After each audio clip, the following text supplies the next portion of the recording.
Hello listeners, welcome back to Luke's English Podcast. How are you doing today? I hope you're doing well. Yes, in this episode it is time for another short story on the podcast. I'm going to tell you a short story and then use it to help you learn English in context. Today's story is called The Lumber Room and it was written by Hector Hugh Munro, who is better known by his pen name, which is Saki. So an English writer of short stories and considered to be a bit of a master of the genre of the short story. Have you ever read any other work by Saki? Do you know this writer? This is one of his well-known stories. This story is just under 2,000 words long, so it will probably take about 10 to 15 minutes for me to read it from start to finish. After that, I will summarize it to help you make sure that you've understood the main details. And then I'll go back through the story text line by line, and I'll take the time to explain a lot of words, phrases, bits of grammar, and so on. So listen to the story, try to follow it. You can consider that to be a little test of your English listening if you want. Then keep listening and I will summarize it all so you can check that you've definitely understood this, that, and everything else. And then, yes, I'll be going through the text in detail, and there's a lot of English to learn here. So, the story is called The Lumber Room. So what is a lumber room exactly? You've probably worked out it's a kind of room, but specifically what kind of room? Well, it's a slightly old-fashioned word for a room in a house which stores lots of things that aren't being used, a kind of storage room. These days, most people in the UK would use their attic or loft, which is the room at the top of the house in the roof. That's where most people store all their old things in boxes, old books or old objects which have been in the family for years but don't get used every day. Yes, these days things like that might be stored in the attic or loft in the roof of the house, but in the old days some families might have had what was called a lumber room where old things would be kept, and the room might be locked to prevent curious children from entering and exploring. Okay, now as you listen to this, I'd like you to think about the people in the story. Consider the way that they are described by the writer. So what do you think about the family? Here are some questions for you to consider. What do you think about the family? What kind of family are they? Are they wealthy? Are they poor? Are they strict? Are they sort of relaxed and open with their children? What kind of family? What kind of parents? What specific lines in the story make you think this? So what specific descriptions tell you these things? What do you think about Nicholas, the boy? What kind of child is he? What do you think about the aunt? What kind of person is she? And who do you sympathise with in this story? The aunt or the boy, and why? Okay, so let's begin the story. The Lumber Room by Saki, and here we go. The children were going to be driven as a special treat to the sands at Jagborough. Nicholas was not included. He was being punished for bad behaviour. That very morning, he had refused to eat his healthy bread and milk on the apparently silly excuse that there was a frog in it. Older, wiser and better people told him that there could not possibly be a frog in his bread and milk, and that he must stop talking nonsense. Nicholas, however, continued to talk what seemed to be complete nonsense and described in great detail the colour and markings of the supposed frog. The dramatic truth was that there really was a frog in Nicholas's bowl of bread and milk. He had put it there himself, so he naturally felt entitled to know something about it. The offence of taking a frog from the garden and putting it into a bowl of healthy bread and milk was discussed at great length, but what stood out most clearly in Nicholas's mind was that the older, wiser and better people had been completely wrong about something that they had spoken about with total confidence. You said there couldn't possibly be a frog in my bread and milk, but there was a frog in my bread and milk, he repeated with the persistence of a skilled tactician who had no intention of giving up a strong position. So his boy cousin, his girl cousin, and his rather uninteresting younger brother were going to be taken to Jagborough Sands that afternoon, while he had to stay at home. His cousin's aunt, who, by a very questionable stretch of imagination, insisted on calling herself his aunt as well, had quickly invented the Jagborough outing to show Nicholas what pleasures he had rightly lost because of his disgraceful behaviour at breakfast. It was her habit, whenever one of the children did something wrong, to suddenly invent some kind of treat that the guilty child would be strictly excluded from. If all the children misbehaved together, they would suddenly be told about a circus in a nearby town, a circus of extraordinary quality and with countless elephants, which, if it hadn't been for their bad behaviour, they would have visited that very day. A respectable amount of crying was expected from Nicholas when the time came for the others to leave. In fact, all the crying was done by his girl cousin, who painfully scraped her knee on the step of the carriage while climbing in. "How she howled and cried," said Nicholas cheerfully as the group drove off without any of the excitement that should have gone with such an outing. "She'll soon get over that," said the so-called aunt. "It will be a wonderful afternoon running about on those lovely sands. They'll enjoy it so much." "Bobby won't enjoy himself much, and he won't run much either," said Nicholas, with a grim chuckle. "His boots are hurting him. They're too tight." "Why didn't he tell me they were hurting?" asked the aunt sharply. "He told you twice, but you weren't listening. You often don't listen when we tell you important things." "You are not to go into the gooseberry garden," said the aunt, changing the subject. "Why not?" asked Nicholas. "Because you are in disgrace," said the aunt grandly. Nicholas did not accept this logic. He saw no reason why someone couldn't be in disgrace and in a gooseberry garden at the same time. His face became stubborn, and his aunt was certain he was determined to go into the garden simply because she had forbidden it. The gooseberry garden had 2 entrances, and once a small person like Nicholas got inside, he could easily disappear among the artichokes, raspberry canes, and fruit bushes. The aunt had many other things she could have done that afternoon, but instead she spent an hour or two doing small gardening jobs near the flower beds and bushes, from where she could watch both doors into the forbidden garden. She was a woman with very few ideas, but enormous powers of concentration. Nicholas made 1 or 2 suspicious-looking attempts in the front garden, creeping stealthily toward one door and then the other, but never managing to escape her watchful eye.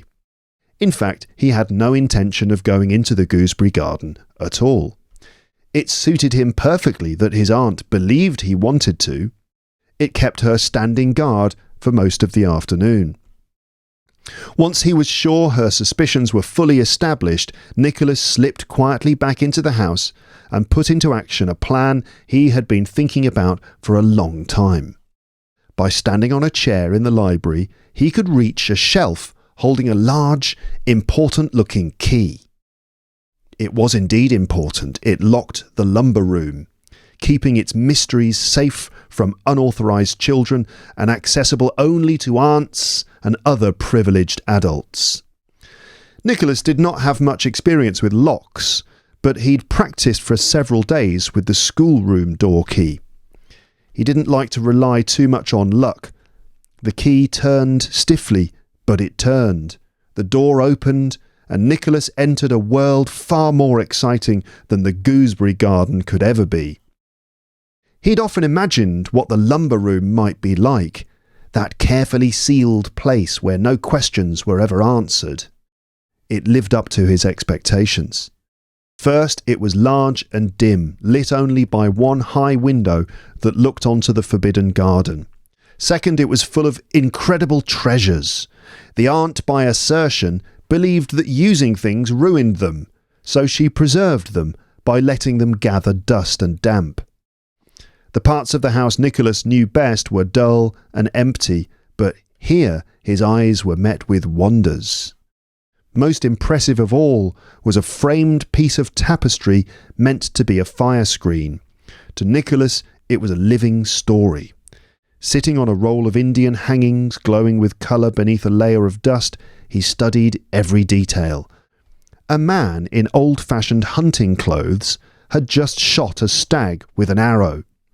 It must have been an easy shot, since the stag stood only a step or two away. In thick woodland like that, it would not be hard to creep up on a feeding stag. The two spotted dogs leaping forward had clearly been trained to stay close until the arrow was fired. That part of the picture was simple enough, but did the hunter see what Nicholas saw? 4 wolves were racing toward him through the trees. There could be more hidden behind the forest. Would the man and his dogs manage against 4 wolves if they attacked? He only had 2 arrows left, and might miss with one or both. All Nicholas really knew about his skill was that he could hit a large stag at very close range. For many golden minutes, Nicholas turned the situation over in his mind. He suspected that there were more than 4 wolves, and that the man and his dogs were in serious danger. There were many other delights. There were twisted candlesticks shaped like snakes, and a teapot made like a china duck, with tea pouring from its open beak. How dull the nursery teapot seemed by comparison. There was also a carved sandalwood box packed tightly with sweet-smelling cotton wool, inside which were small brass figures, hump-backed bulls, peacocks and goblins, wonderful to look at and touch.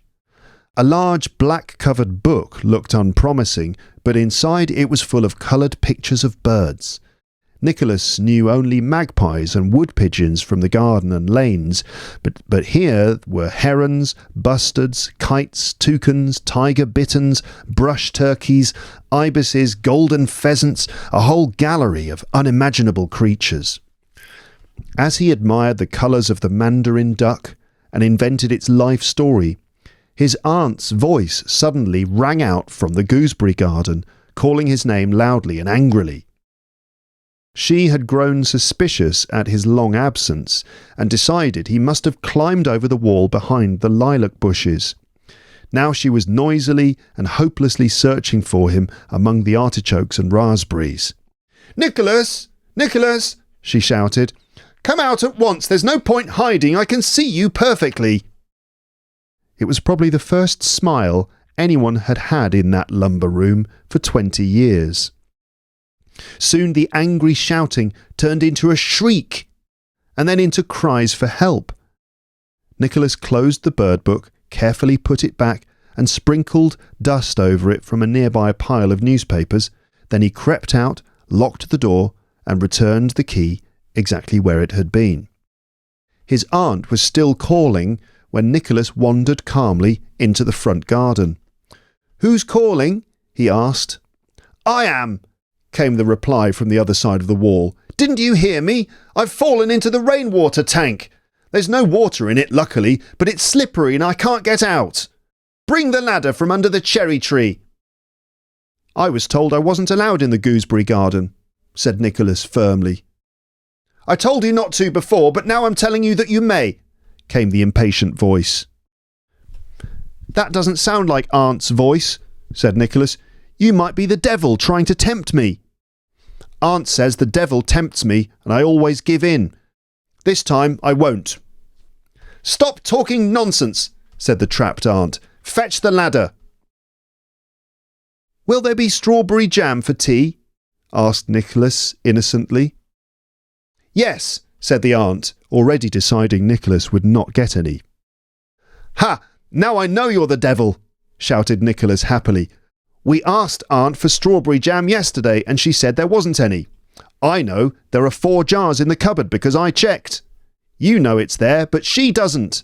You've given yourself away." It was wonderfully satisfying to speak to an aunt as though she were the devil, but Nicholas knew such pleasures should not be overused. He walked away noisily. Eventually a kitchen maid, looking for parsley, rescued the aunt. Tea that evening was eaten in complete silence. The tide had been high when the children reached Jagborough Cove, so there were no sands to play on. something the aunt had overlooked in her rush to organise the punishment trip. Bobby's tight boots had made him miserable all afternoon, and the outing had been thoroughly unenjoyable. The aunt remained silent, frozen by her undignified imprisonment in a rainwater tank for 35 minutes. Nicholas was silent too, but for different reasons. He had a lot to think about. It seemed quite possible, he decided, that the hunter might escape with his dogs while the wolves feasted on the wounded stag. Okay, that is the end of the story. How did you get on with that, listeners? Did you manage to follow it? Let me just summarise the story in my own words, just to help you check that you've basically understood everything. So, there are some children and there are some adults. The main child described is Nicholas, this boy, and he is staying with his cousins. I think there's 2 cousins, a girl cousin and a boy cousin. And also there's Nicholas's younger brother as well. So it looks like there's about 4 children. And Nicholas and his brother are staying with his cousins.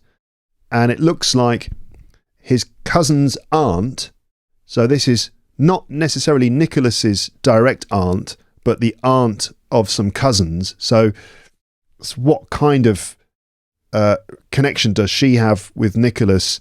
It's not specifically described, but the suggestion is that she's not really Nicholas's aunt.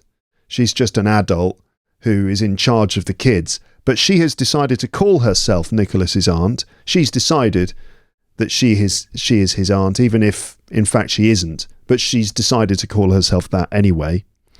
Anyway, so this aunt is in charge of the household, and Nicholas is in trouble. He's being punished by the adults, and specifically by this aunt, whose name we don't know. He's being punished. Why is he being punished? Because, first of all, he refused to eat his food, bread and milk or something. He refused to eat his food because he said there was a frog in his bowl. And all the adults all agreed that this is ridiculous, and they told him to stop talking nonsense and just eat your food. And so, first of all, he's in trouble because he refused to eat his food. Nicholas doesn't understand why they're saying it's impossible that there could be a frog in his food, because he knows it's entirely possible, because in fact there is a frog in his food, because he found one in the garden and brought it into the house and has put it in his bowl. And so he sort of doesn't really understand why the adults are saying that it's impossible when it's clearly possible. And all through the story, Nicholas doesn't really understand why the adults do certain things, and it seems pretty clear that the adults are perhaps even slightly less intelligent than Nicholas. Nicholas is constantly outsmarting, especially his so-called aunt. Anyway, of course, there is a frog in the bowl, and he gets into trouble for this as well, and he's punished. The punishment is that he's not allowed to go on a trip to the beach. Jagborough Sands sounds like a beach, I guess, somewhere near the water, I suppose, where there are sands where the children can play. In England, it's quite common to have, we have obviously lots of beaches, but often they're not the sorts of beaches that you go and sunbathe on most of the time. But you can go, and often the beaches are quite long and flat, and they're places where you can play and run around and find interesting things on the sand and things like that. So the other children were given a special trip to Jagborough Sands to spend time having fun on the beach, but Nicholas was not allowed to go.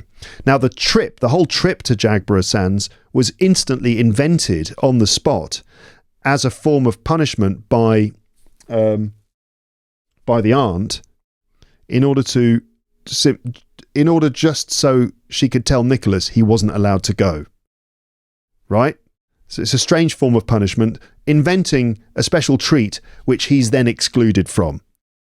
Right, and she didn't really think it through carefully, as we will find out later, because the trip, in fact, turns out to be a bit of a disaster. But Nicholas is supposed to cry. He's supposed to be very upset because he's not allowed to go on this trip to Jagborough Sands. He's supposed to be very upset, but Nicholas isn't really very upset. He doesn't seem to be very bothered. In fact, it's his girl cousin who cries because she scrapes her leg or bumps her leg as she's getting into the carriage. This tells us that it was a horse-drawn carriage. So this tells us that the story takes place quite a long time ago, before motor cars, a horse-drawn carriage. So it's his girl cousin who actually cries. Nicholas doesn't cry at all. In fact, he knows that the trip is not going to be very good because his brother, his boots are too tight. His brother has already complained about this twice. So his girl cousin's already crying because she's bumped her leg. His brother is unhappy because his boots are too tight. He says this to the aunt. The aunt sort of seems annoyed and she says, "Why didn't he tell me?" And according to Nicholas, he did tell her several times, but the aunt just didn't really listen, which apparently she often does. So the aunt is a bit stupid and a bit mean as well in the way that she deals with punishments and stuff. Anyway, she instantly then says, "You're not allowed in the gooseberry garden." So she invents another punishment in order to restrict Nicholas from something that she believes he will want to do. She thinks that he will spend the afternoon playing in the gooseberry garden, and so she says, "You're not allowed in the gooseberry garden this afternoon." Nicholas doesn't really understand why he's not allowed to.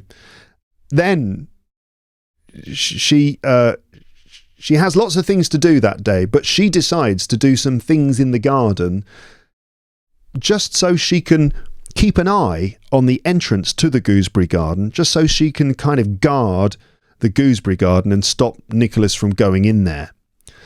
Okay, so despite the fact she's got other things, she chooses to just, I guess, be quite petty and slightly vindictive, and she chooses to be outside just so she can stop him going in this gooseberry garden.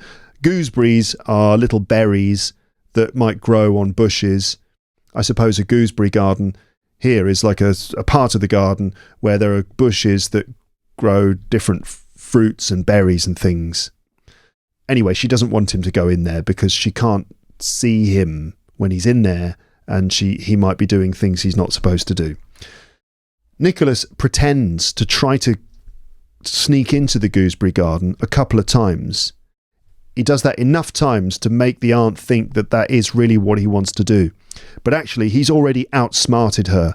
He's perfectly happy for her to be outside in the garden, observing the entrance to the gooseberry garden, because actually Nicholas has a completely different plan, which he then puts into action, which is he wants to get into the lumber room because he's curious to see what's inside there. He's never been allowed in. No one's ever told him what's in there because this is a room without answers, where questions are never answered. So all of Nicholas's imagination, his adventurousness, his curiosity is not really allowed to grow by these adults, especially this aunt. The aunt is described in the story as being not very imaginative. I think that's it. She's not a very imaginative person, and she chooses to try to keep Nicholas in a boring, safe environment just because it's probably easier for her to deal with him, rather than allowing him to explore things and encouraging his imagination, allowing his adventurous side to thrive. Instead of that, she chooses to keep him restricted in boring places where there's nothing interesting to do. Anyway, Nicholas has identified where the key is to unlock the lumber room. He's noticed it's on a shelf, and so while his aunt is outside defending the gooseberry garden, Nicholas climbs on a chair, gets the key, and he's been practicing with another key in another door, in the schoolroom door or something. He's been practicing already with another key. He doesn't want to leave anything to chance. He doesn't want to leave anything to luck, which again shows that Nicholas is a very intelligent boy. He's already been practicing his key turning technique, and so with this key to the lumber room. He manages to open the door and he goes inside the lumber room and he spends some wonderful time in there exploring all the very interesting things, including a tapestry, okay, which is the most interesting thing in the room. It's a tapestry, I think, behind glass in a frame, which is designed to be used as a cover for a fire. In the old days, they used to do that if there was a big fireplace, sometimes there would be a wooden frame on legs that you could stand in front of the fireplace to kind of just cover it up. You put a nice looking tapestry or picture in front of the fire.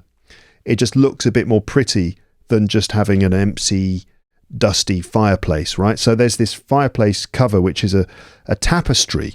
And the tapestry is fascinating because it shows this scene which Nicholas is really interested in, and it really lets his imagination run wild because he looks at this tapestry and he sees what's going on. And what he sees is that there's a hunter with 2 dogs, and the hunter has managed to shoot a deer with an arrow, right? A deer is an animal, a wild animal that you find in the forest, you know, like a reindeer. That's Father Christmas's reindeer, Rudolph the red-nosed reindeer. That's a reindeer. So a reindeer is a type of deer. So anyway, deer are these animals that, you know, can be found in the forest, and hunters will hunt deer. So this hunter has managed to shoot a deer with an arrow at very close range. So he's not very far away. He's managed to sneak up on this deer with these 2 dogs, and he's shot it with the arrow really close range. There's also the suggestion that Nicholas thinks the hunter is perhaps not very brave and not even a very skilled hunter. All he knows is that the hunter has managed to kill this deer at incredibly close range.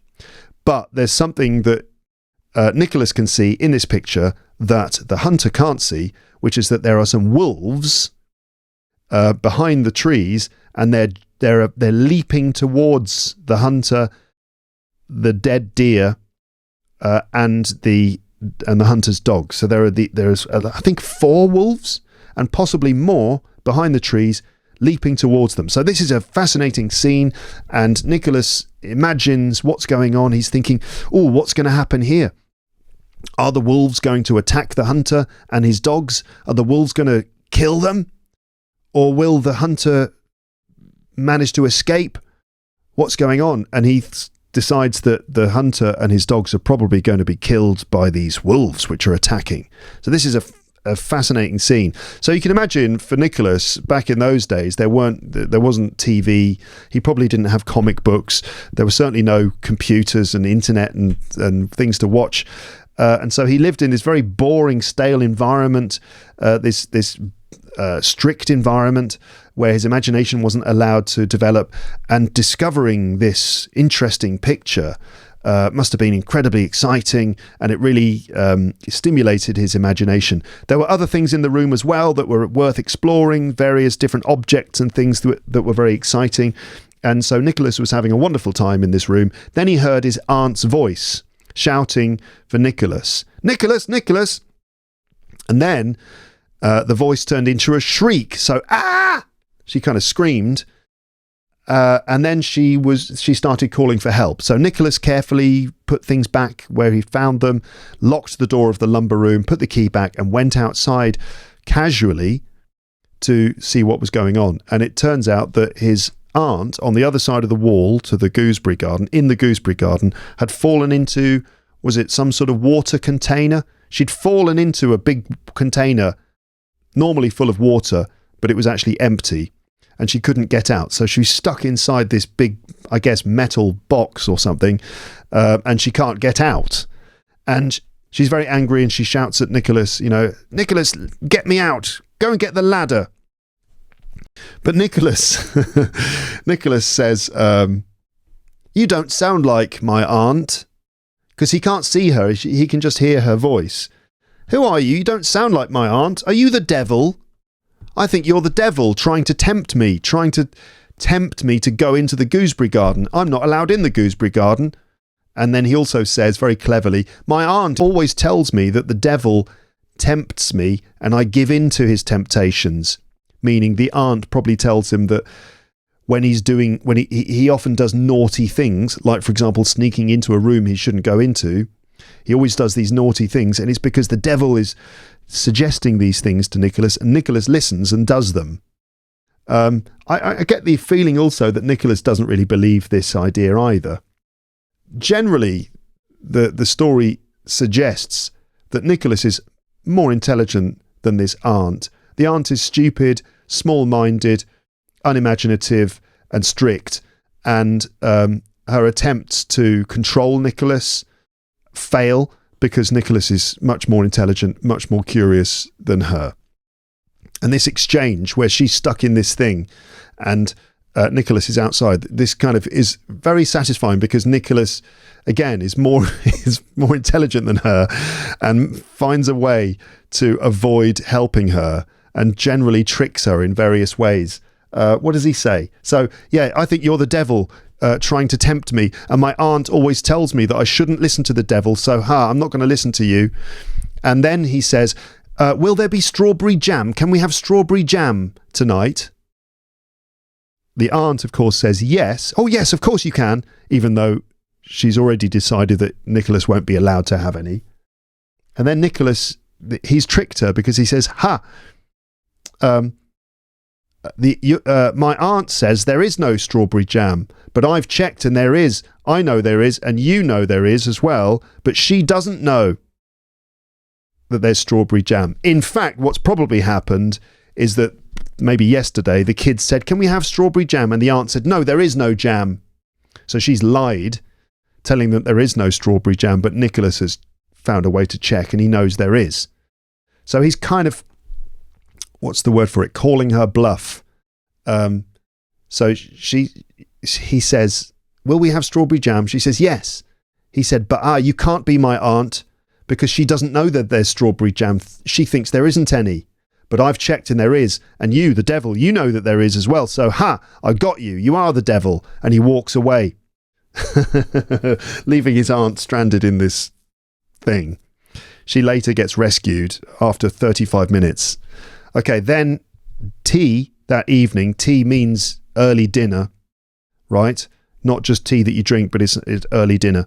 So tea that evening is eaten in silence because, well, the other children and whoever they went with, the adult or the adults that they went with to the beach, had a terrible time because the tide was high. The aunt, when she decided that they would go on this trip, had forgotten to check this, but when they arrived, the tide was up. And so that meant that they weren't able to play on the beach because the sands were not exposed. The sands were all covered in seawater. So there were no sands for them to play on anyway because the tide was high. The tide, this is when the sea is up or down. The tide is high or the tide is low. So the tide was high. So they couldn't play on the beach. And Nicholas's brother complained about his boots hurting him the entire time. And everyone had a horrible time, so none of them enjoyed themselves. Nicholas, in fact, was the one who had the wonderful time, even though he was supposed to be punished, but he had this fantastic afternoon exploring the lumber room and then tricking his aunt. His aunt is silent because she is probably feeling very embarrassed and ashamed after being stuck in this water tank for 35 minutes. Nicholas is also silent as well, but not because he's ashamed, but because he's thinking about the scene on the tapestry. He's wondering.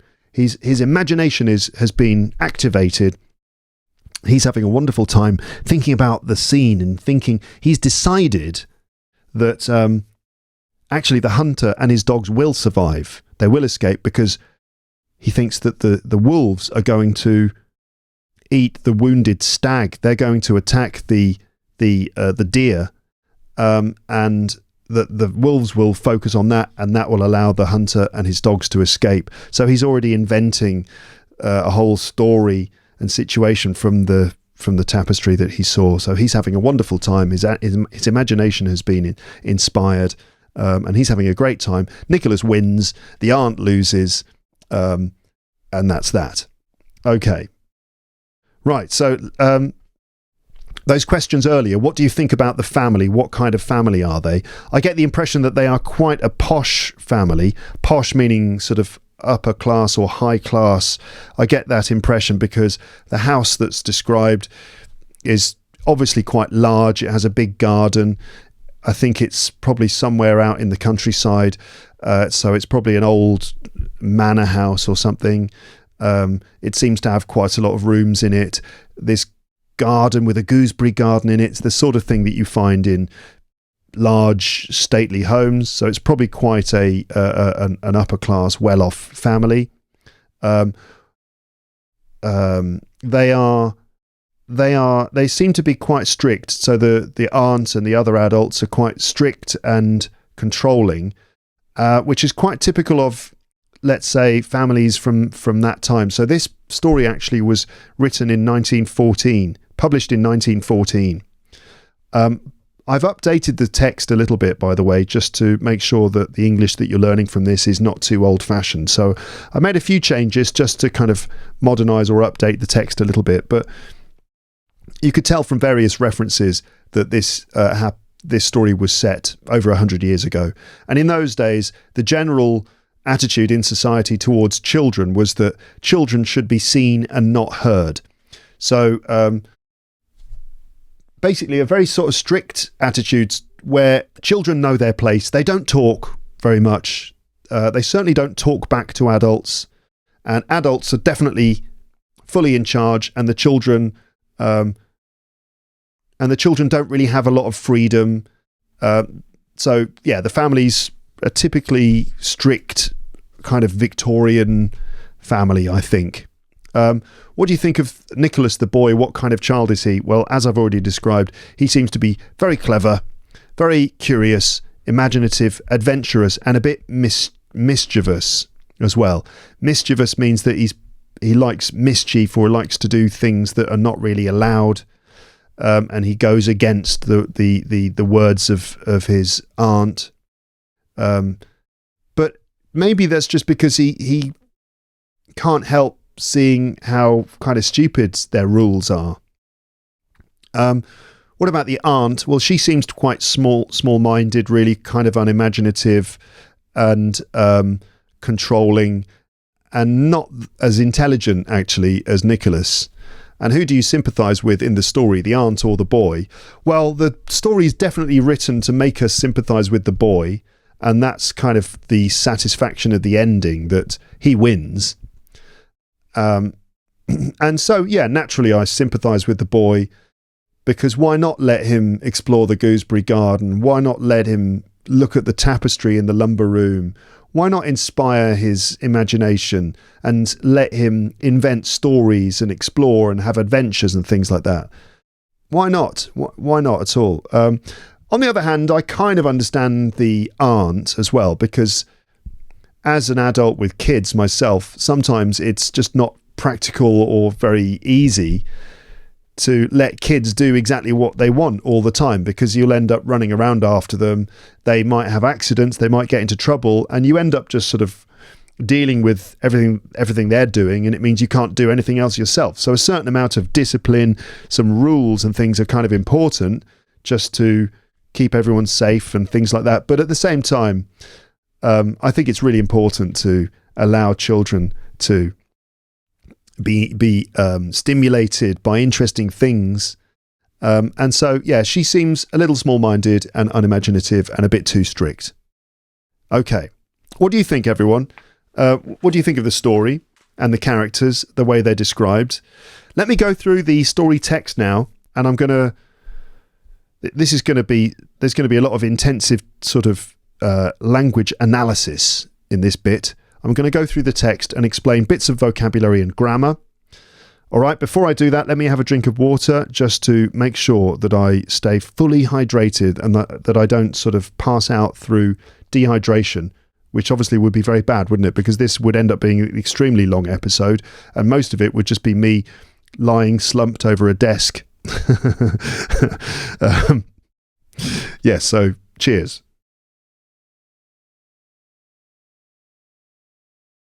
So as usual, You'll find a PDF for this episode linked in the episode description. You've got the full story text. And then, well, basically, what's going to come next is the same story text, but with certain bits highlighted. And then I've included all those bits that I highlighted in a list at the end. Anyway, let me go through this now. So here's a version of the story with highlighted vocabulary and grammar. On the PDF, I've highlighted the vocab that I'm going to talk about in an orange colour, and the grammar is highlighted in a blue colour. So the first line is, the children were going to be driven as a special treat to the sands at Jagborough.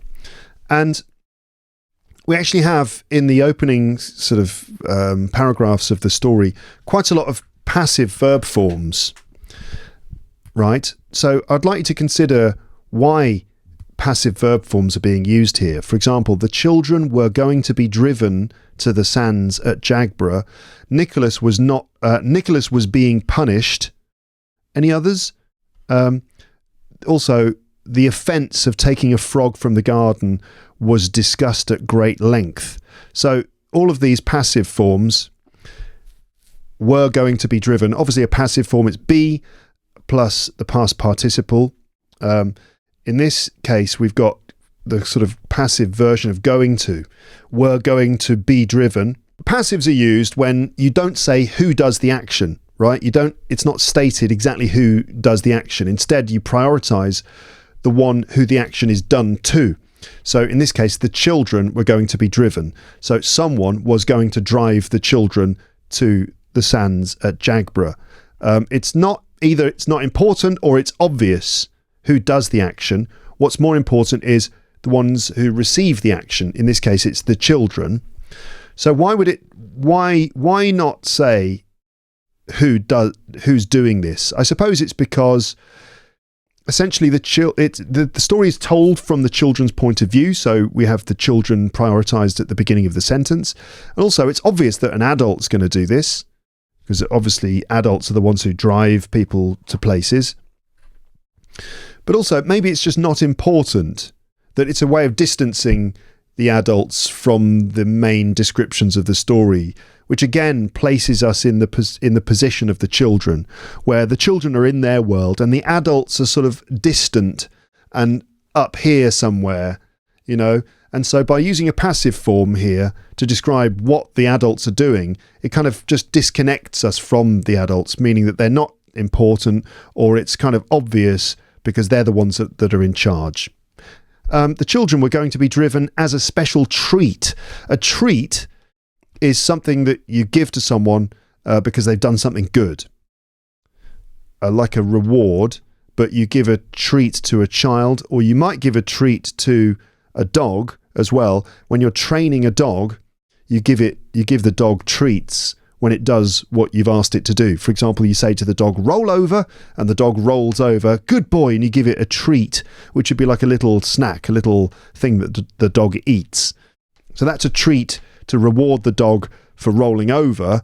But for children as well, you might give them a treat. If they've been very good, if they've behaved really, really well, you might give them a treat as a special treat. Because you've been so good, we're going to go to Jagborough Sands this afternoon. Yay! Right. Nicholas was not included. He was being punished. So there's another passive verb form. He was being punished, well, by the adults, of course. He was being punished for bad behaviour. So we talk about good behaviour, bad behaviour. We talk about behaving well, being well behaved, behaving badly, and being badly behaved. So Nicholas was great. He was really well behaved this afternoon. He behaved really, really well. So to be well behaved, to behave well, and good behaviour, right? Well behaved is the adjective. To behave well, that's the verb form with an adverb, and good behaviour is the noun, right? Similarly, badly behaved, to behave badly, and bad behaviour. Okay, in this case, he was being punished for bad behaviour.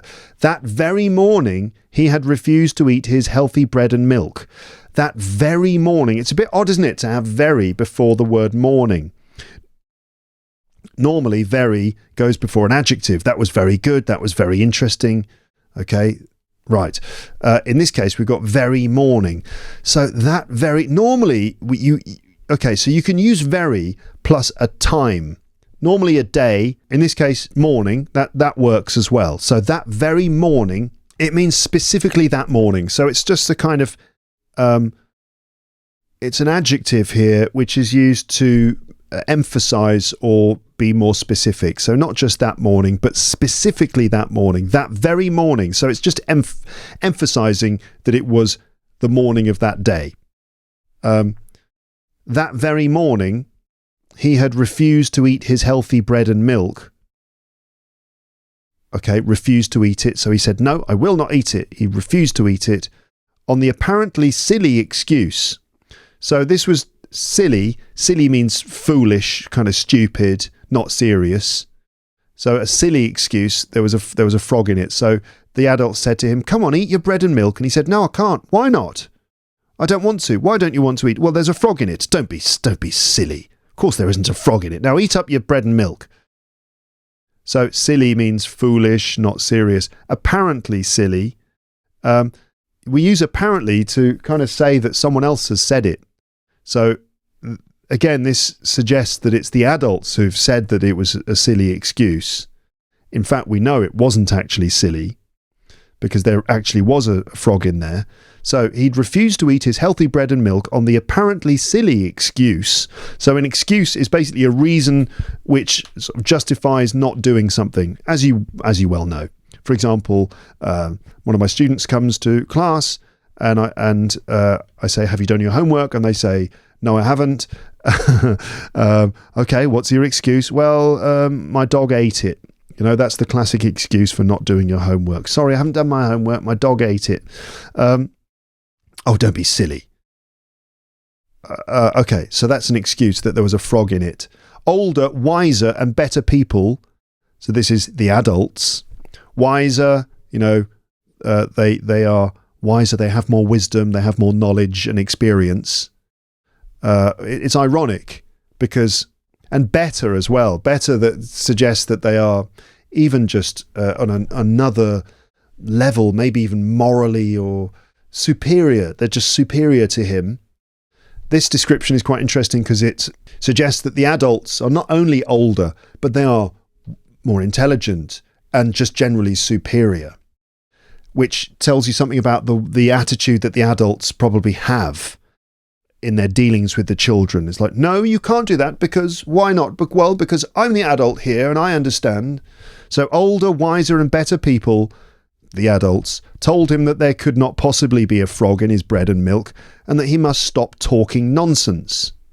Nicholas, however, continued to talk what seemed to be complete nonsense and described in great detail the colour and markings of the supposed frog. A supposed frog is, well, the adults have not confirmed that it is a frog because they haven't seen it.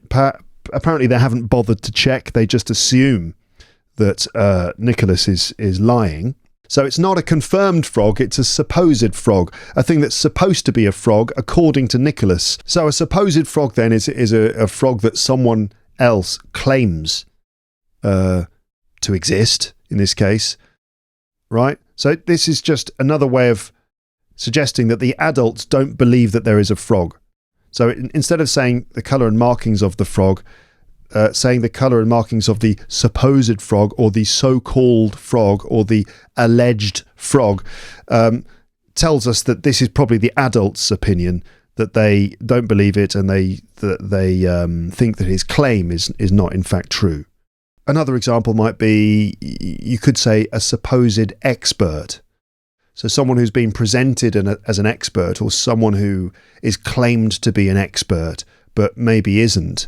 You know, for example, I was watching the news and this supposed expert told us how actually drinking water every day is actually bad for you. I mean, I don't believe it myself. So that's what the supposed expert said. Right, so someone who's claimed to be an expert but actually isn't, maybe.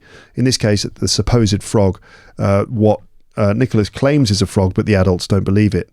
The dramatic truth was that there really was a frog in Nicholas's bowl of bread and milk.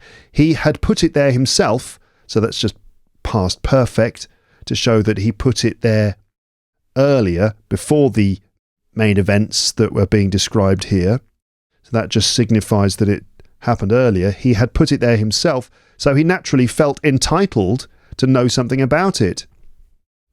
If you're entitled to do something, it means you have the right to do it, right? You're allowed to, you have the right to do it. And if a person feels entitled to do something, they just feel like they have the right to it. So it's quite a formal sounding word, which is kind of funny when you're talking about the behavior of a child, but it's quite good. So if someone feels entitled, it feels like they have almost like a legal right to do or to say or to know something, right?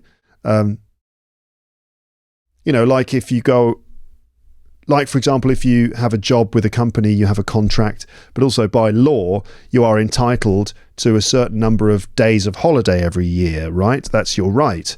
You're entitled to that. You're entitled to sick leave, meaning that you're allowed, or you have the right to be off work sick and to be paid for a number of days, right? So you're entitled to all these things.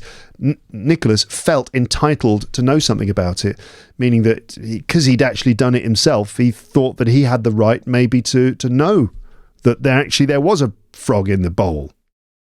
It just tells us something about his attitude, that he felt completely justified in his position. I like the way this is described, because it's described in quite formal, almost legal language when talking about the actions of a child, which adds a layer of sort of irony to the story. Here's another example. The offence of taking a frog from the garden and putting it into a bowl of healthy bread and milk was discussed at great length. An offence, this is another word for a crime. So again, in sort of legal language, we talk about crimes and we talk about offences. They're synonyms. So an offence is a crime.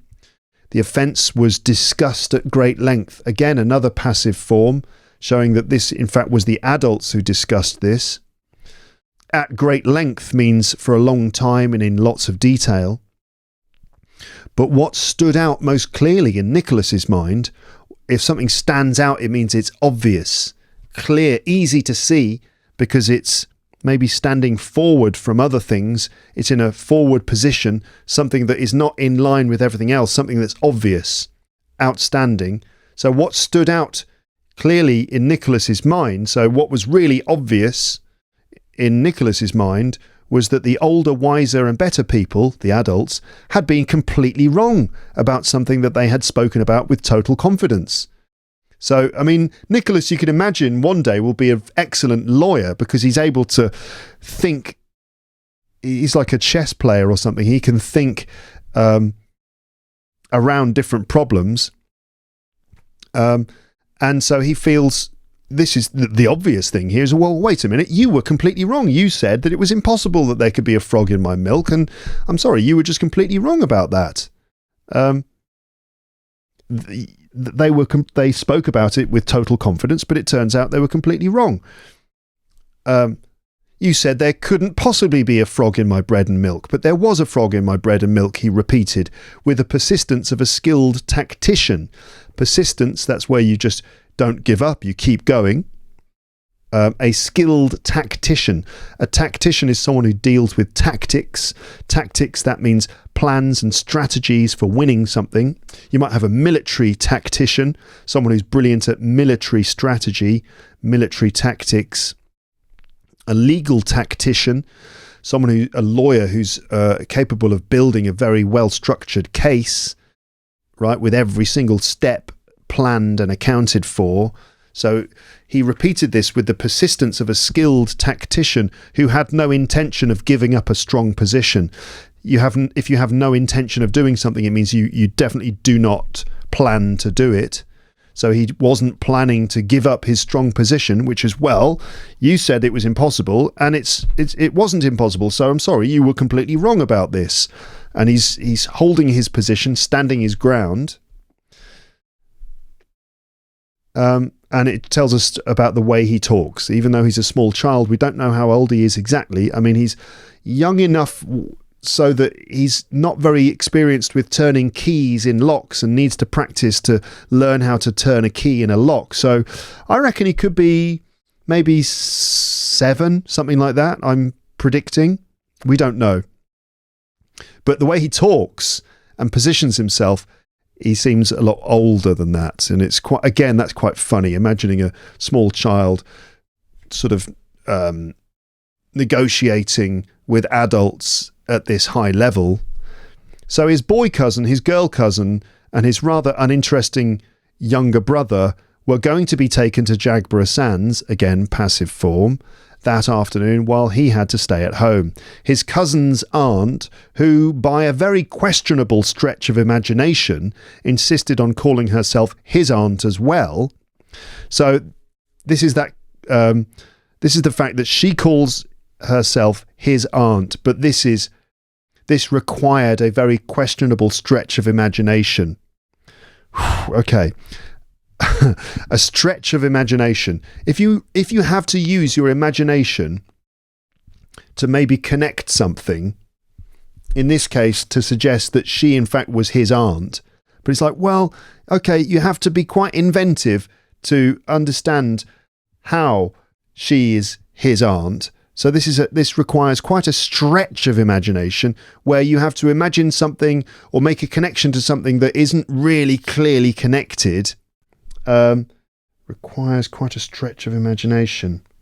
In this case, it's a questionable stretch of imagination. So a kind of questionable means that you could question it, you can doubt it, easily doubted, easily questioned.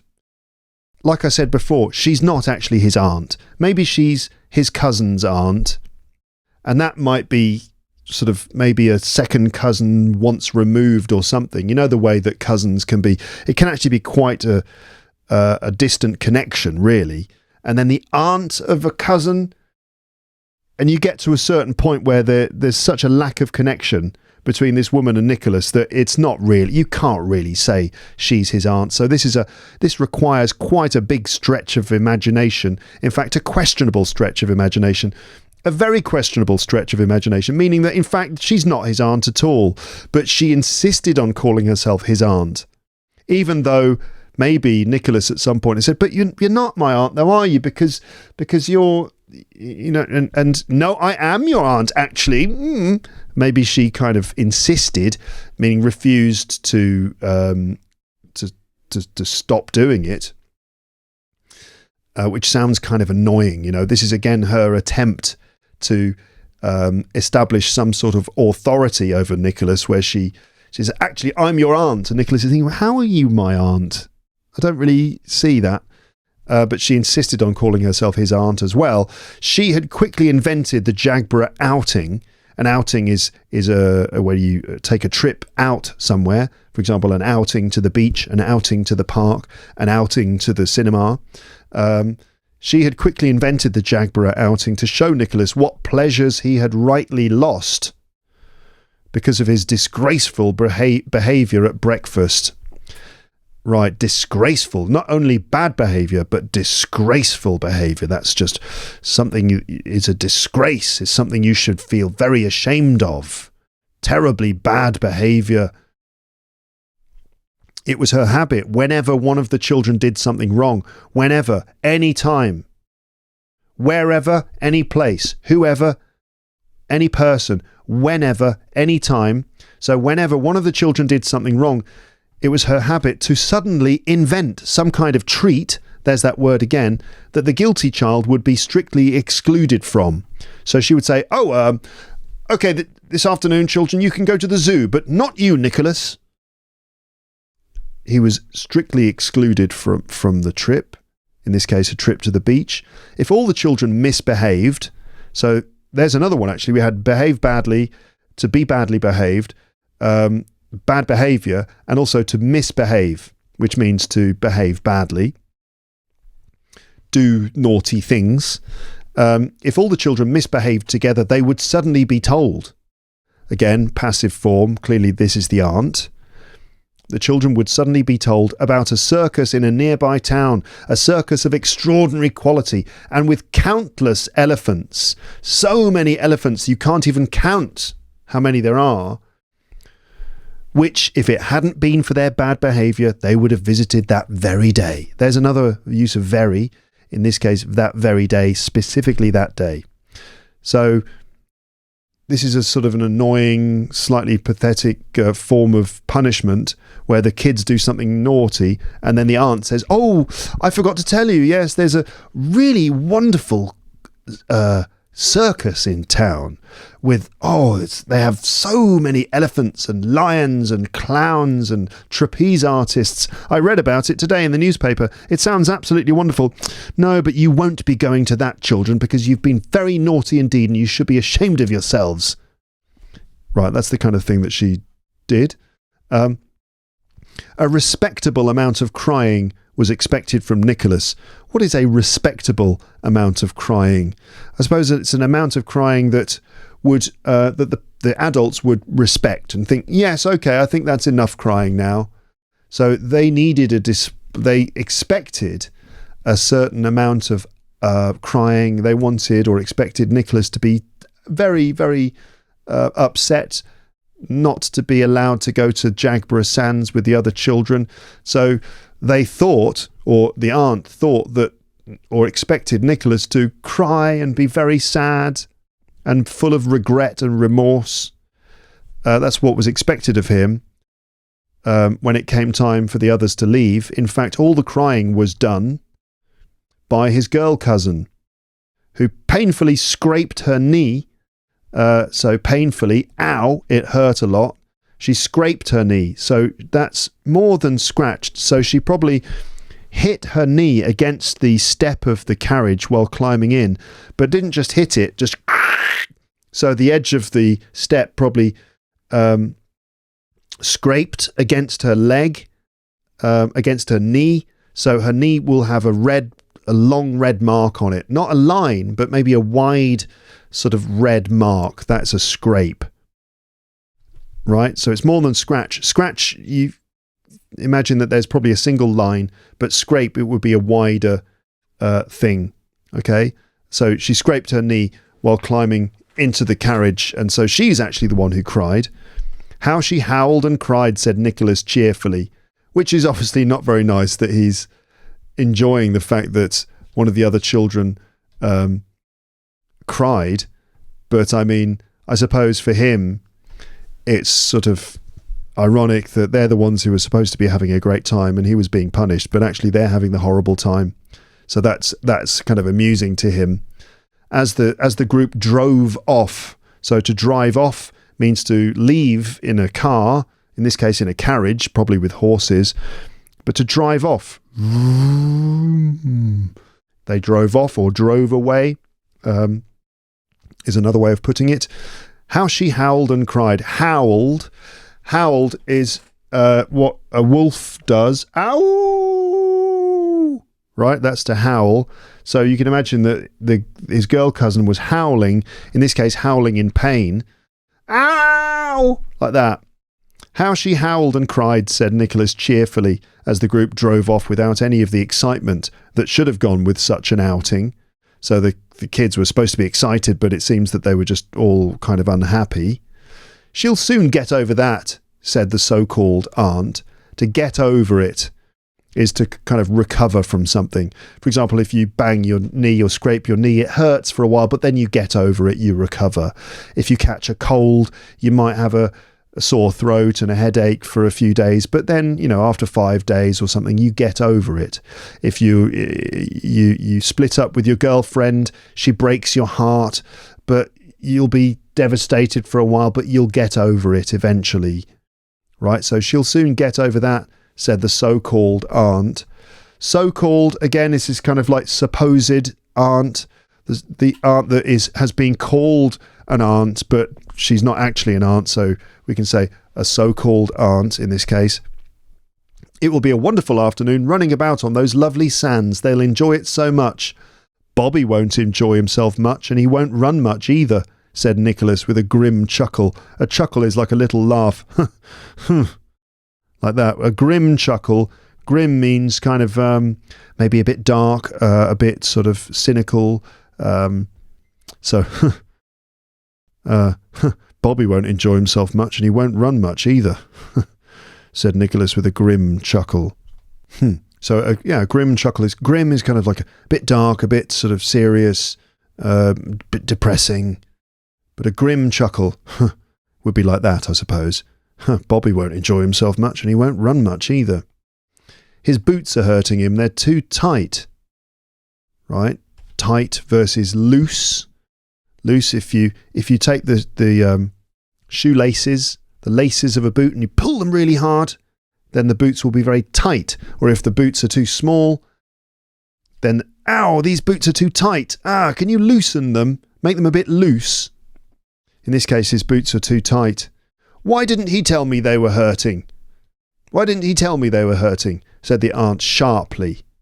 Sharp like a knife, right? You want a knife to be sharp so it cuts things well, but you can do something sharply, especially say something sharply. So you can imagine like a sharp knife. Imagine that as a way of describing how someone says something. Why didn't he tell me they were hurting? Asked the aunt sharply. So kind of quickly and in a cutting sort of way. He told you twice, but you weren't listening. You often don't listen when we tell you important things. Again, revealing something probably about the aunt, that again, she thinks she's above the kids and doesn't even listen to them, which must be annoying. She's a bit of a hypocrite, maybe, because she doesn't exactly behave in the best way herself, while also accusing the children of being badly behaved. You're not to go into the gooseberry garden, said the aunt, changing the subject. Again, that's sort of vindictive, that when Nicholas seems to kind of score a point against her, her response is to be vindictive and to restrict his right to go into a certain part of the garden. So another little punishment, just because she was proven to be wrong about something. You're not to go in the gooseberry garden. Why not? Asked Nicholas. Because you are in disgrace. This is, I think, a fairly old-fashioned phrase. It means in trouble because you've been very badly behaved and all the adults are very unhappy with you. To be in disgrace. I would say just in trouble, on the naughty step, is what I say to my kids. You're on the naughty step. Get on the naughty step. You're not allowed to do that. You know, for example, you're in disgrace, said the aunt, grandly. If you say something grandly, it means if something's done grandly, it means with importance, like you're very big and important. Because you are in disgrace, said the aunt grandly. Nicholas did not accept this logic. He saw no reason why someone couldn't be in disgrace and in a gooseberry garden at the same time. His face became stubborn. So, stubborn describes when someone is unwilling to change their position. No, you know, a child can be stubborn when they sort of say, no, not going to, no. That's stubborn. Someone who's unwilling to change or do what they are being asked to do, and someone who refuses. His face became stubborn, and his aunt was certain that he was determined to go into the garden. If you're determined to do something, it means you really strongly have decided that you're going to. Right, I'm going to go into that garden. I don't care what she says. I'm going to do it. I'm going to find my way into the garden. I'm determined to go into the garden. Simply because she had forbidden it. So the aunt thinks he's definitely going to try and get into the garden just because she said he's not allowed to. But she underestimates him. She thinks that he's vindictive as well, and that just because she said, no, you're not allowed to go in the gooseberry bush, he's going to say, well, I'm going to do it anyway, especially because you've told me not to. But that's not what he's planning to do. The gooseberry garden had 2 entrances, and once a small person like Nicholas got inside, he could easily disappear among the artichokes. Those are sort of vegetables. Raspberry canes. Canes are long, thin sticks, presumably with raspberries, these are these red berries, raspberry plants growing up them, and fruit bushes. The aunt had many other things she could have done that afternoon. Right. Other possibilities for that afternoon. You would say, I have many things I could do this afternoon, but I'm going to do this. There are many things I could do today. That's for the future. There were many things I could have done yesterday, but I chose to do that. Right? So could have done makes it refer to the past with have done. She had many other things she could have done that afternoon, but instead she spent an hour or two doing small gardening jobs. I wanted to just point out that you spend time doing. Spend plus an ing form, right? She spent an hour or two doing small gardening jobs near the flower beds and bushes, from where she could watch both doors into the forbidden garden. The forbidden garden, it's a forbidden garden because she has forbidden Nicholas from going in there, right? So she decides that she's going to do some small gardening jobs where she can actually keep an eye on the garden. She was a woman with very few ideas, but enormous powers of concentration. That's quite an important descriptive sentence, showing that not an imaginative or particularly intelligent person, but someone who's sort of determined and able to focus. It's not a particularly attractive description. Nicholas made one or two suspicious-looking attempts in the front garden. If something looks suspicious, it means that it looks like he's up to something he shouldn't be doing. An attempt is when you try to do something. So in the front garden, he tried to get in to the gooseberry garden, and these attempts were suspicious. So he was actually doing it on purpose. He was in trying to make his he was trying to make his aunt believe that he was trying to get into the garden. But this is all part of his plan. He was creeping stealthily, sort of secretly moving towards one door and then the other, but never managing to escape her watchful eye. So basically he tried to get into the garden, but she always saw him. In fact, he had no intention of going into the gooseberry garden at all. So he had no intention. He was not planning to do that at all. It suited him perfectly that his aunt believed he wanted to. If something suits you, it means it's kind of like fits you well. Now, clothes can suit you. For example, if you wear a certain coloured T-shirt, you know, if you're wearing a T-shirt that really matches your complexion, matches your eyes or something, your friends might say, oh, that really suits you, that looks good on you. So clothes can suit someone, but a situation can suit you as well, which is where it's exactly as you like. You know, it matches what you like. So in this case, this suited him perfectly, that his aunt believed he wanted to, because it kept her standing guard for most of the afternoon, which meant that, this was just suitable, perfect for him, because it meant that his aunt was occupied in the garden, which meant that he could then go and investigate the lumber room. Once he was sure her suspicions were fully established, so to establish something is to fix or set something. In this case, in her mind, she's decided that she is suspicious. She believes he's trying to get in the garden, and that has been fully established, fully set in her mind.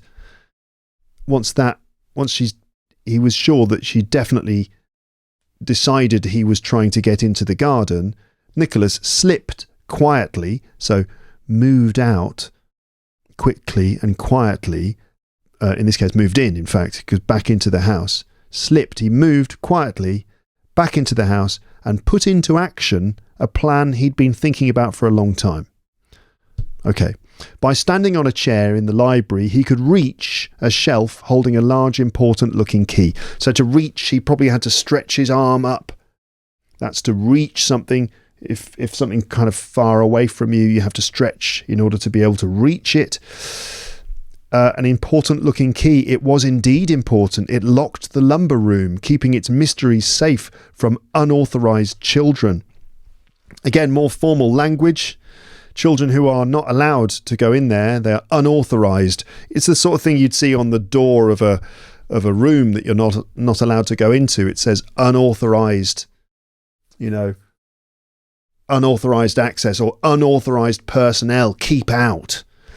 It's sort of formal language used to say that you're not allowed to do something, right?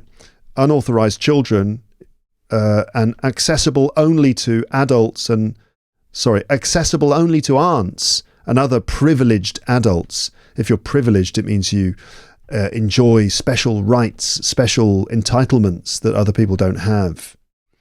Nicholas did not have much experience with locks, so obviously a key goes into a lock in order to lock a door. He didn't have much experience with locks, but he had practiced for several days with the schoolroom door key. Again, this tells us that it's a large house, because this is a house that has a schoolroom. Maybe the kids are all educated at home. Maybe they're sort of home-schooled, and their home even has a schoolroom. Either that, or maybe this is something he's done at school. I don't know. He didn't like to rely too much on luck. If you rely on something, it means you kind of, you basically need it. You need it, you depend on it, you kind of lean on it. If you live outside in the countryside, then you rely on your car to get you to work every day. I live in France. My wife speaks French, and so I rely on her quite a lot to help me do sort of administrative things that require a high level of French. In this case, Nicholas did not want to rely on luck too much. He didn't want to just let luck help him. He wanted to be absolutely sure that the key would open the door. So this is again shows something about the personality of Nicholas, that he is clever, he plans ahead, he's good at strategy, and he doesn't like to leave things to chance. So he'd already practiced with his key unlocking techniques. The key turned stiffly. I mean, it didn't turn easily. It was kind of a bit stiff, like it didn't move very fluently. Stiff, we describe our bodies as stiff. Like, for example, if you sleep badly in an uncomfortable position in the morning, oh God, you feel very stiff. It's like your arms and legs and your back don't move very easily. Oh God, so stiff. After a long journey in a car, you get out and your legs are very stiff. Oh, I need to stretch my legs. Or if you do exercise in the gym, you do a workout in the gym, the next day, oh God, I'm very stiff this morning. In this situation, the key turned stiffly, so it didn't turn very smoothly. It was like, difficult to turn, click, but it turned. The door opened and Nicholas entered a world far more exciting than the gooseberry garden could ever be. He'd often imagined what the lumber room might be like, that carefully sealed place where no questions were ever answered.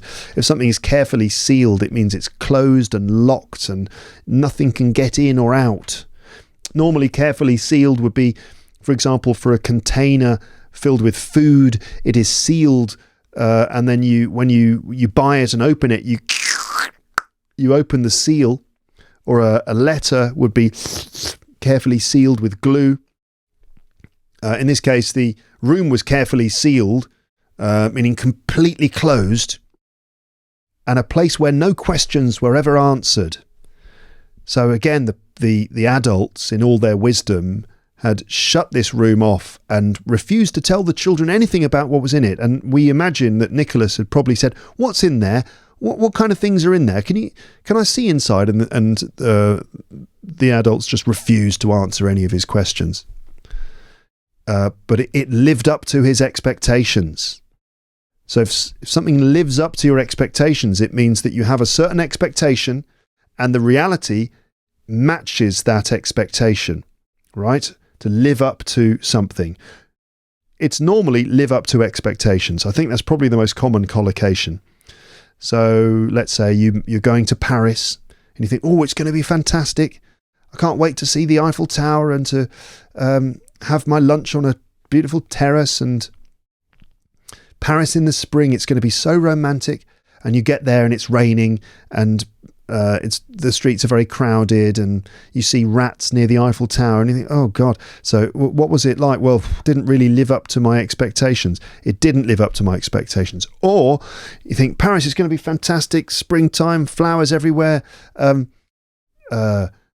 romantic scenes, and you go there and it is springtime and there are flowers and the sky is blue and you have a lovely time. You eat delicious food and you meet some nice people, and it really lived up to my expectations.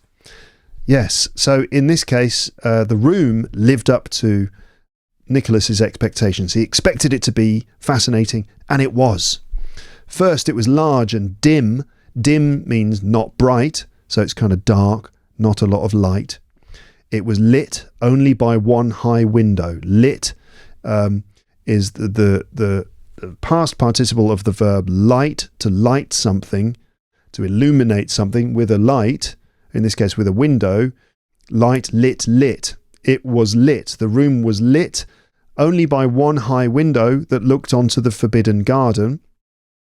So we get a sense that this room is actually next to the gooseberry garden, which is useful information for later because it does help us to understand how Nicholas is able to hear his aunt shouting for help from the room. But anyway, it's a sort of a dark room, so it must be atmospheric. Second, it was full of incredible treasures. Incredible, amazing, wonderful, fantastic treasures. Treasures suggest things of great value, which are maybe old and which have been discovered. Like pirates often will have treasure in big chests, a treasure chest, and you open it up and it's full of gold coins or very, very valuable items of jewellery. In this case, the incredible treasures included all the objects and interesting things in this room. The aunt by assertion, if you assert something, it basically means you force it. In this case, the aunt has clearly asserted that she is his aunt. I am your aunt, and that's the end of it. So she is now the aunt by assertion. She believed that using things ruined them. If you ruin something, it means you spoil it. Maybe you damage it so it can't be used again, right? For example, you've ruined your shoes. Let's say we bought my son a new pair of nice leather shoes, smart shoes, and he wears them to school, and he kind of plays on the ground and scratches the shoes, and the leather is all scratched on the front. We might say, look at these shoes, you've ruined them. Can you not be more careful with your shoes? You've ruined these shoes.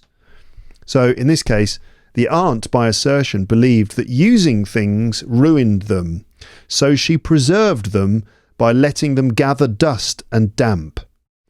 So again, this quite cleverly tells us that the aunt is perhaps a bit stupid, because she thinks that using things ruins them, which is kind of a silly thing to think, isn't it? Because you think, well, what's the point of having a thing if you're not going to use it? You know. So she preserved them by letting them gather dust and damp. So if something gathers dust, it means it like sits in a place and just dust slowly builds up on the top of it. We've all got things in the kitchen, probably somewhere in our house, like an old item, maybe some old waffle maker or something like that, which you bought once and you used it once, and then it just sat on a shelf or in a garage or something, and slowly over time more and more dust lands on the top of it until one day you get it out and you've got to blow all the dust off it, clean it. So that's gather dust, is build up dust and dirt on the top. And damp means wetness, which is something that does happen to things if you keep things in a basement, or if you keep something in a cold room that's maybe not very well ventilated, then you might get damp in the room. That's just a level of wet moisture. Okay, like in a basement, it's often like that. you might leave some clothes in a bag in the basement, and when you get the clothes out, they don't seem very dry, and in fact there's maybe some mold or something growing on them, so that's damp. So if something gathers damp, it means it gets more and more damp. So this again shows that the aunt is a bit stupid, because she thinks that, well, the best thing to do is to preserve these things in this room. How is she going to preserve them? By letting them gather dust and damp. So the sentence sort of proves that her approach doesn't work, because these beautiful things should be used. They should be in the house rather than just sort of basically rotting away in this dark room. The parts of the house Nicholas knew best were dull and empty. Dull means boring. Empty, there's nothing in them. So the parts of the house that Nicholas was allowed to actually spend time in had nothing particularly interesting in them, and were boring. But here, his eyes were met with wonders. Most impressive of all was a framed piece of tapestry meant to be a fire screen. So this is the thing that's the most interesting, right? A framed piece of tapestry. Tapestry is something that's made using thread, probably a needle and thread, and it involves making a beautiful picture with thread, and you thread the cotton thread probably through a piece of material, and with the thread you make a beautiful looking picture. Yes, that's a tapestry. So it's kind of a picture made from material, made from probably cotton or woolen thread. A framed piece of tapestry, so it's in a wooden frame, meant to be a fire screen. So that's what I said before, a screen, something that you put up in front of a fire just to cover it, basically.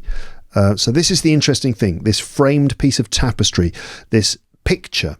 To Nicholas, it was a living story, sitting on a roll of Indian hangings glowing with colour.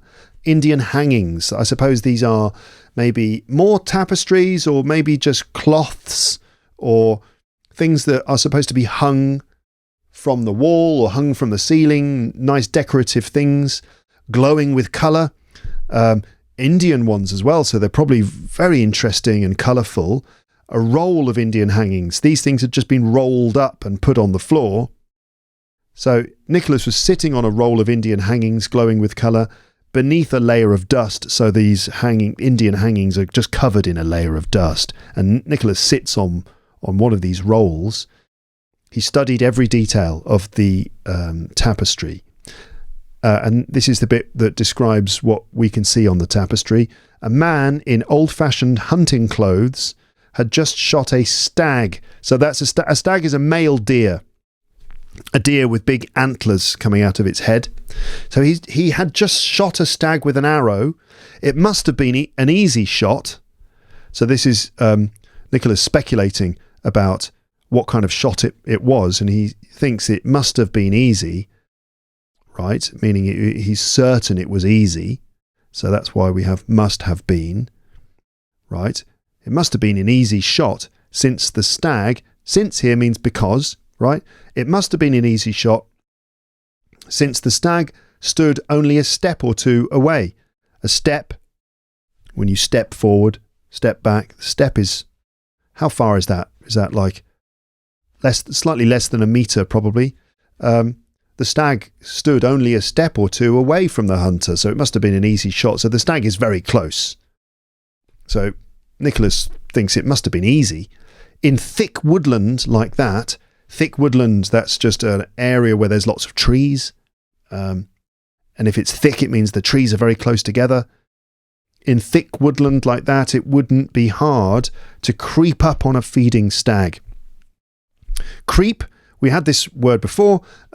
Nicholas was creeping into the gooseberry garden, trying to sneak in without being seen. In this case, we've got to creep up on a stag, to creep up on something, which is to essentially get very close to something or someone without being seen or noticed. So you might creep up on someone and then put your hands over their eyes and go, surprise!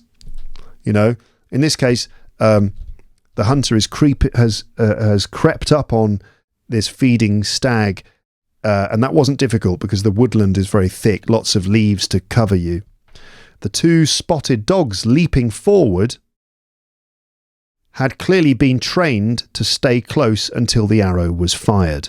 So again, Nicholas is just looking at this and building the whole scenario in his mind, and he's decided that these two spotted dogs which are jumping forward towards the stag had clearly been trained to stay close. So these dogs were trained so that they would stay close to the hunter until the arrow was fired. So Nicholas can see that, these are trained dogs and a trained hunter, and it's a very exciting looking scene. That part of the picture was simple enough.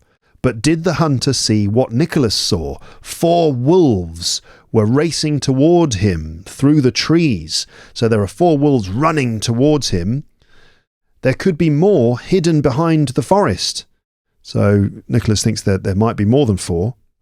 Would the man and his dogs manage against 4 wolves if they attacked? Probably not, right? If 4 wolves attacked 1 hunter and 2 dogs, and if there are probably more wolves coming, and normally there are, right? You get a pack of wolves, it's normally more than just 4.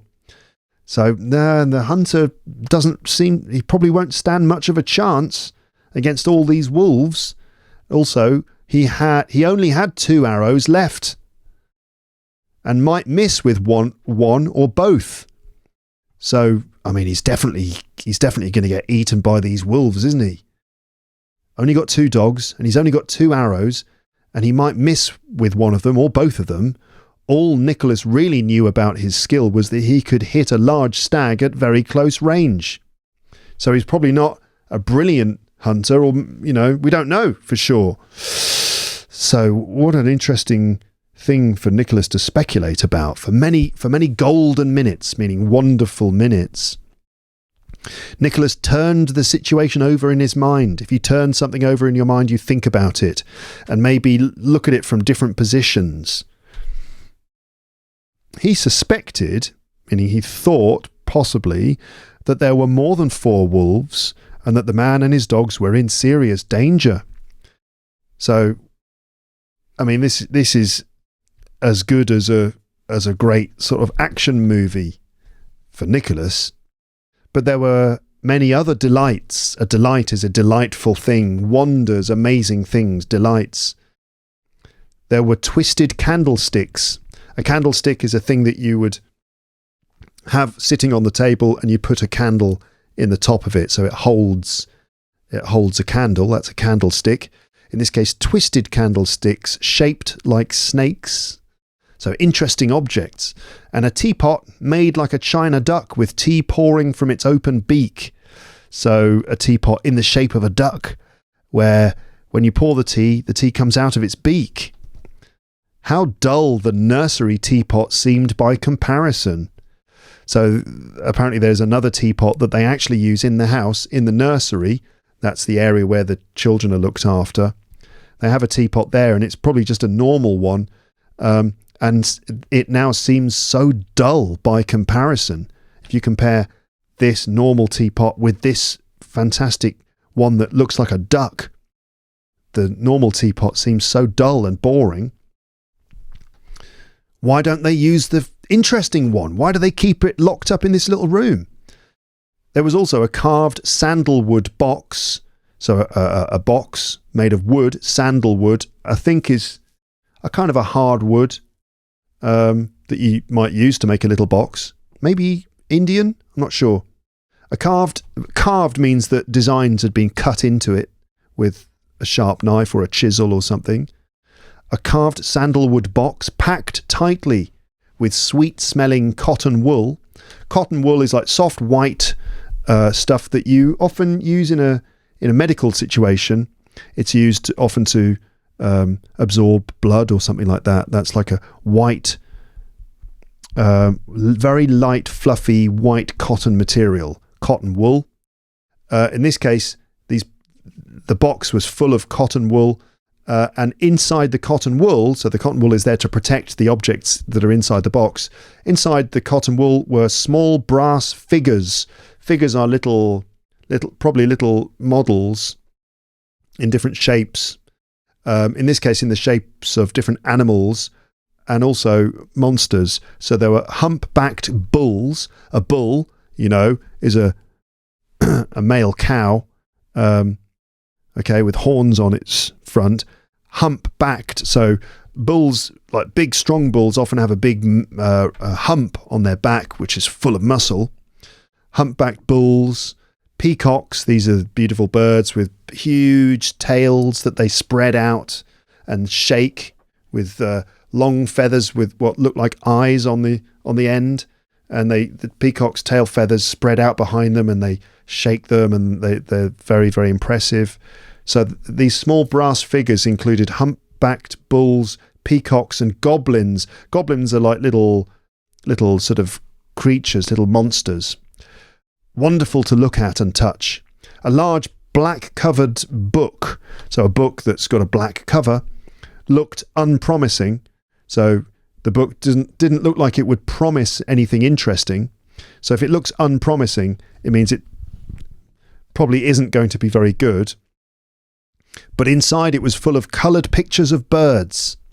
Again, the sort of thing in those days that would have been really interesting for a young boy to see fully coloured pictures of birds.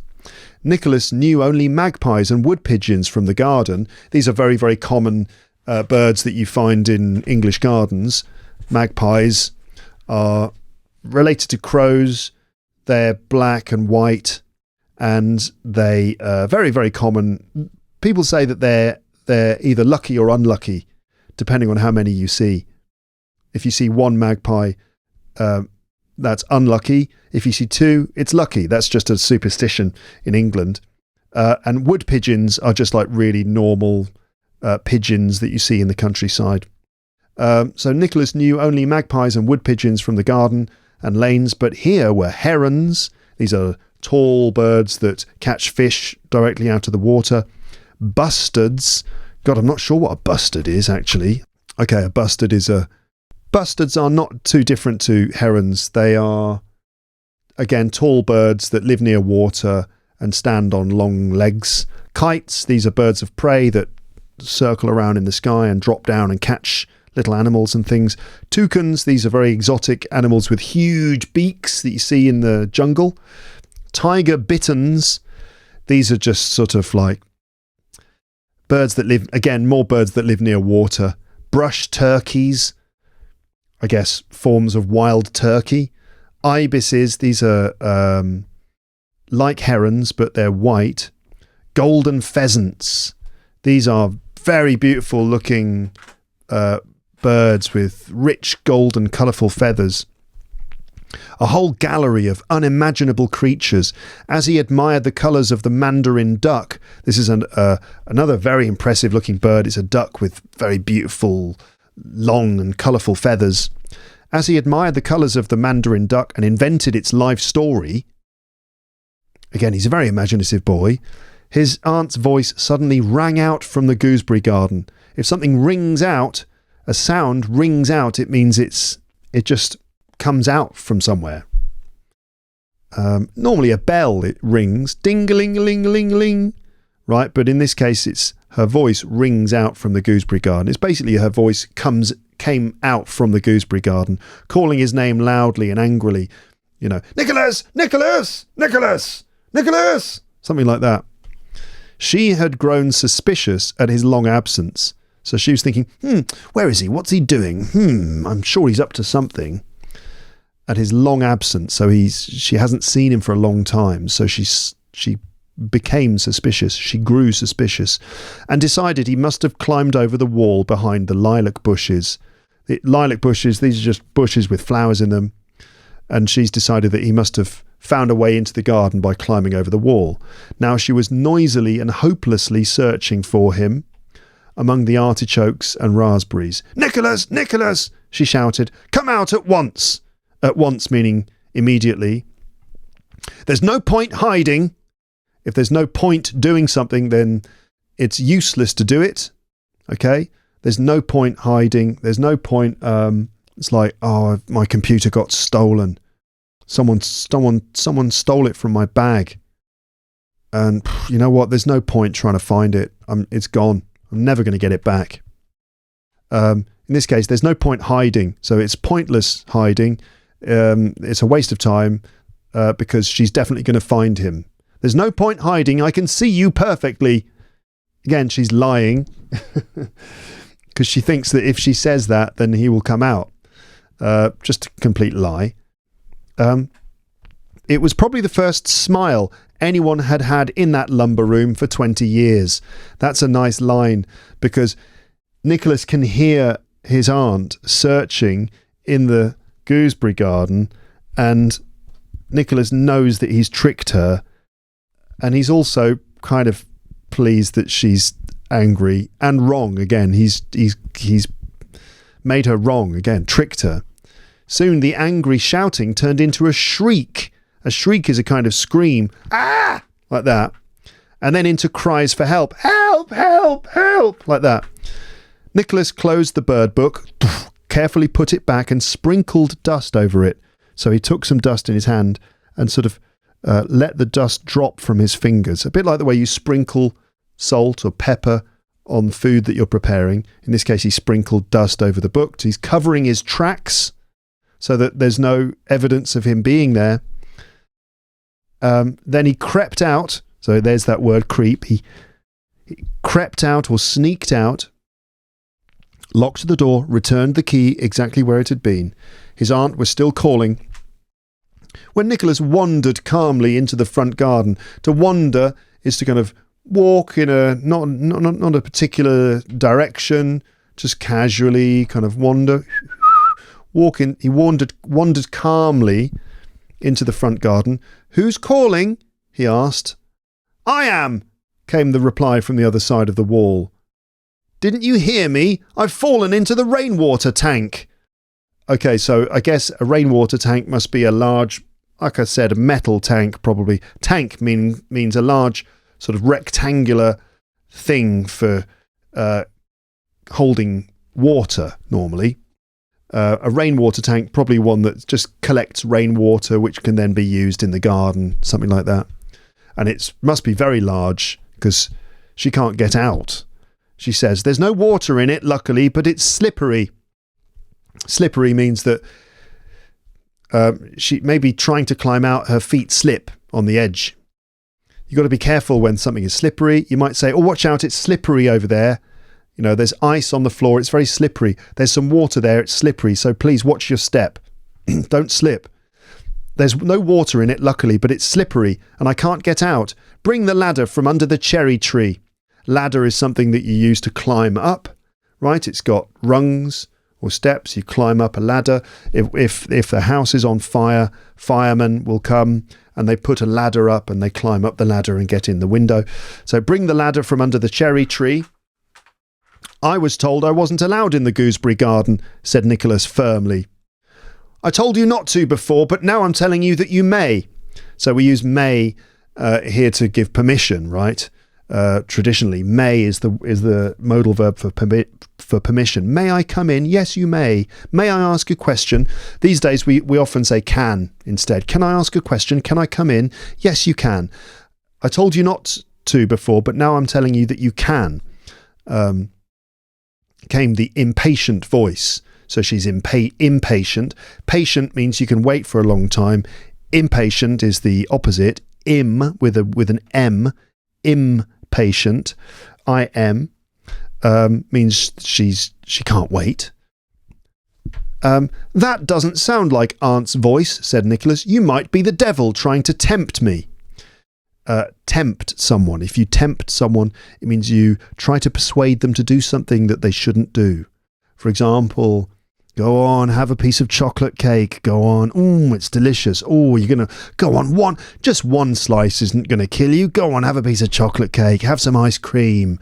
No, really, don't tempt me. It's a very tempting looking chocolate cake, but I really mustn't. I'm trying to stick to my diet. In this case, it's the devil trying to tempt me. "Go on, come into the gooseberry garden, Nicholas." Your aunt needs your help. You must come. You might be the devil trying to tempt me. Aunt says the devil tempts me and I always give in. Like, take that, look, Nicholas, look, a frog. Yes, why don't you take that frog? Yes, take it into the house. Why not put it in your bowl of milk and bread? That will certainly give the adults a surprise. This is what the aunt says to Nicholas. She says, the devil tempts you and you always give in. You must never give in. So it's great the way he's turning these words against his aunt here. His poor aunt. Aunt says the devil tempts me and I always give in. This time I won't. Stop talking nonsense, said the trapped aunt. Fetch the ladder. Fetch here meaning go and get something. I did get a question from a listener recently because this word came up in another situation and the listener asked, can we use the word fetch? Is it just like normal language? Yeah, it is. Bring something. Bring me the ladder. Bring me a chair. Bring me my phone. Fetch a chair. Fetch a ladder. Yeah, it's a little bit informal, but it's fine. It's quite normal. We do say that for a dog as well. When you throw a stick and you say to the dog, fetch. So it is something we do say to a dog, but you can say it to someone else. Can you fetch me my toolkit? Fetch me my things. Fetch the ladder. Yeah, it's quite direct, quite informal, but totally normal and fine. Will there be strawberry jam for tea? Asked Nicholas innocently. So he asked innocently, just an innocent question. Will there be strawberry jam for tea? Yes, said the aunt, already deciding Nicholas would not get any. But he's tricked her again. Now I know you're the devil, shouted Nicholas happily. We asked Aunt for strawberry jam yesterday and she said there wasn't any. I know there are 4 jars in the cupboard because I checked. You know it's there, but she doesn't. You've given yourself away. If you give yourself away, it means you reveal yourself unintentionally. To give yourself away. For example, if you're lying and you say something which shows everyone that you're lying, I don't know how that would be done. I don't know. It would be something like, so where, the police are asking you, so where were you at 6 o'clock yesterday? 6 o'clock yesterday. I was in the cinema. Yeah, I was in the cinema at 6 o'clock yesterday. Well, we've checked and the cinema was closed for repairs yesterday. You've given yourself away. You're lying. Right. So, you've given yourself away. It was wonderfully satisfying to speak to an aunt as though she were the devil. Wonderfully satisfying. As though, like as if, she were the devil. It's just worth pointing out, as though she were the devil. So this is the subjunctive using were here, after as though, and also as if, as though she were the devil. Just subjunctive form, just to show that it's like hypothetical, basically. It was wonderfully satisfying to speak to an aunt as though she were the devil, sort of imagining that she was the devil, but as though she were. So this subjunctive form of be, in this case, were, because normally it's she was, right? But here's she were because of as though. That subjunctive form, just to show hypothetical, that we're talking hypothetically. As though she were the devil. But Nicholas knew such pleasures should not be overused. So, again, very clever, Nicholas, that he had her where he wanted her, and he was able to talk to her as if she were the devil, and he was having fun with this, being able to be very rude to her, but getting away with it, because he'd outsmarted her, but he knew that such pleasures should not be overused. So he's actually quite wise, knowing that even though that was immensely enjoyable, you got to quit while the going is good. You quit while you're ahead. He walked away noisily, so walked away, making it obvious to the aunt so she could hear that he'd left. Eventually, a kitchen maid looking for parsley, that's a herb that you use for cooking. A kitchen maid obviously went out into the garden to find some herbs. She found the aunt and rescued her. Tea that evening, meaning early dinner, right? Tea that evening was eaten by everyone in complete silence. Notice complete silence, total silence. The tide, again the sea level, the tide had been high when the children reached Jagborough Cove, so there were no sands to play on, something the aunt had overlooked in her rush to organise the punishment trip. If you overlook something, overlook a detail, it means you forget to think about it, don't consider it because you're trying to do something else. So it's like the aunt was so keen to organise this punishing trip. I know, a trip to Jagborough Sands. Yes, Jagborough Cove. Okay. Take the children to Jagborough Cove this afternoon. They'll have a wonderful time, and you're not allowed to go, Nicholas. So she was in such a rush to organise the trip, she forgot this detail of, wait a minute, where will the tide be? If the tide is high, they won't be able to enjoy the sand, but she overlooked this detail. Right. Bobby's tight boots had made him miserable all afternoon, like very unhappy, and the outing had been thoroughly unenjoyable. So thoroughly is a nice adverb, not just unenjoyable, but thoroughly unenjoyable. Can you say that? Thoroughly unenjoyable.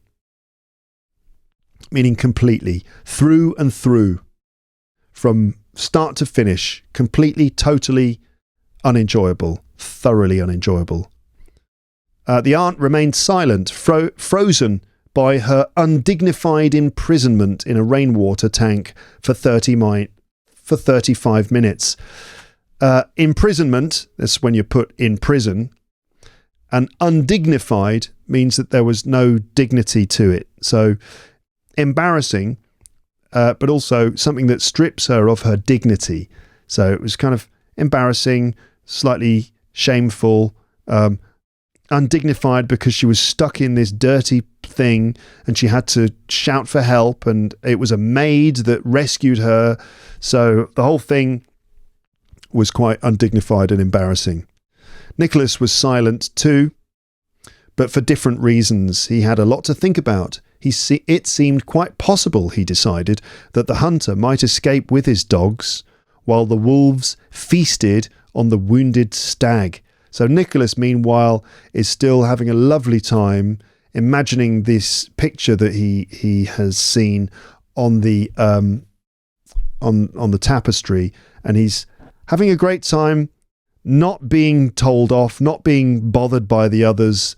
The others are all quiet, but Nicholas is perfectly happy because his imagination has been stimulated, and he's decided that in fact the hunter will survive because the wolves, the hunter might escape while the wolves feasted on the wounded stag. Yes. So yeah, all right. Maybe the wolves would run out of the forest, and instead of chasing after, and instead of trying to kill the man and his dogs, they're trying to get the stag. That they would be content to stick with the stag. Meanwhile, the hunter and his dogs would escape and survive. And he could well be right. He could well be right. That might be what happens. That might be what would happen if in a situation like that, I suppose. Right. Anyway, there you go. That's the end of this episode. How was that for you? Lots of vocab there. Again, check the PDF. You'll see everything there that I've just read, but also I've put the vocab in a list for you too. So at least you can, pick out bits of vocab there that you heard that you want to keep and practice with and use and learn and add to your active vocab. I really hope you enjoyed this episode. And let us know your thoughts in the comments section. All right, everybody. But that's it now. Thanks for listening. Thanks for watching. If you are watching the video version, leave a like and subscribe to the channel if you like content like this. Tell your friends about Luke's English Podcast. Have a lovely morning, afternoon, evening, or night, and be excellent to each other. And I'll speak to you next time. But for now, it's just time to say goodbye. Bye. Bye. Bye. Bye. Bye.